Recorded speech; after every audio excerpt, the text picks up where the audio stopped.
Hi, girls. This story is for April 23rd. It's from Disney's Bambi, and it's called Spring Has Sprung. Spring had come at last to the forest.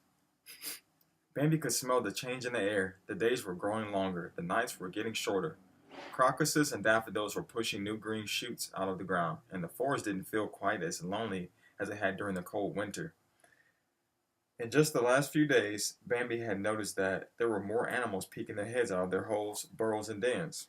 Early one morning on the first day of spring, Bambi decided to take a walk through the forest. He came upon Mrs. Possum and her children hanging upside down by their tails from a tree branch. "Hello, Mrs. Possum," Bambi said. "I haven't seen you since autumn. Where have you and your family been all winter long?" "Oh, we like to spend most of our winter indoors," Mrs. Possum replied. "But now that spring is here, it's so nice to be out in the forest air again."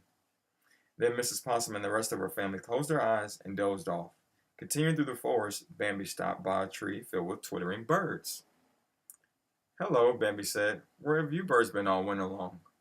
"I looked for you, but I couldn't find you." "Oh, we fly south for the winter, to warmer places where we can find more food," one bird explained.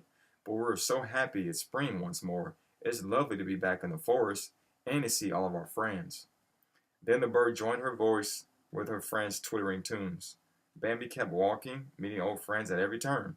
He came upon mice moving from their winter quarters back into their spring and summer homes. He noticed the squirrels and chipmunks snacking leisurely on nuts, no longer storing them away for the winter. He heard a woodpecker rapping at a pine tree, and he spotted the ducks out for a swim on the pond. Yes, thought Bambi, it had been a long, cold, difficult winter, but somehow the arrival of spring made him feel that everything would be all right. Everywhere he looked, there was life, there were new beginnings, and most importantly, there was hope. And Daddy loves y'all. Y'all sleep good. Sweet dreams.